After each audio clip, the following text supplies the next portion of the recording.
Right. Most guys train to look like a soldier, but few to become one. After my career in special operations, there were a lot of different things that I saw within the people that failed and the people that succeeded, and the guys who have gone down all of these different paths. And this is one thing that I noticed. It's that selection doesn't want your strength, it wants your identity.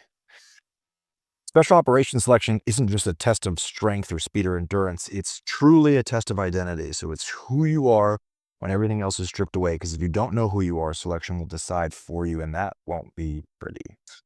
So we have to have what we talk about is the death of the civilian mindset. You show up with your haircut, your gear, clean uniform, and zero clue what's about to happen, because the hardest part of selection is not the physical pain. It's the psychological death of the civilian that you once were, that identity, the one who needed comfort, praise, and certainty. He has to die. Every evolution becomes a funeral. You bury your ego, you bury your entitlement, you bury the version of yourself that thought it was about being tough. You're not there to prove something.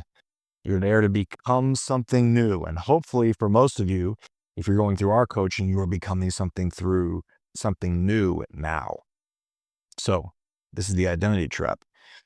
Here's what gets guys cut. They try to hold on to who they were, right? So the fastest in his hometown, the guy who always won, the guy who trained just enough to look ready. But identity built on this external success doesn't survive here, because here everyone's suffering, everyone's strong, everyone's tired. So if your identity is built on being the best, what happens when you're not? If your self-worth is tied to winning, what happens when you lose? I've seen this over and over again, just absolutely incredible athletes quitting so quickly. And the guys who break try to cling on to their old self. The guys who pass, they burn it down, they keep moving. All right, so the goal is build the new you now. If you wait until day one of special operations selection to transform, that becomes too late. You need to start killing off the civilian identity now, voluntarily. So you make hard your default.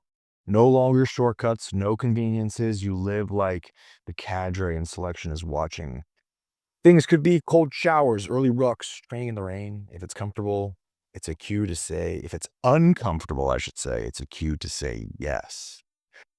Shift from outcome to identity. Don't say I want to pass selection. Say I'm the kind of man who never quits. I'm the guy the team can count on, because identity becomes this armor. When the pressure hits, it holds. And then there's the fact of you're training now in isolation, not for attention, not for validation. You train in silence, so your results speak for you.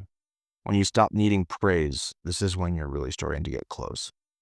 The selection isn't looking for a body. It's looking for the guy who inhabits the body, the right guy, a man who's already killed off or released this old self and rebuilt it from the ground up. Nobody cares where you came from. They don't care how you look.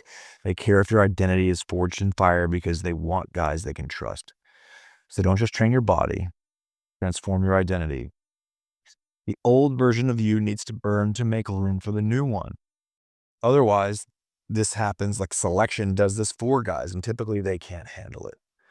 So now it's your time to go out there and train. If you want a step-by-step of how to do this, how I've done it, how I've trained hundreds of guys to do the same, all you got to do, go to the Ranger Blueprint on Instagram, send me a DM, and I will see you in there.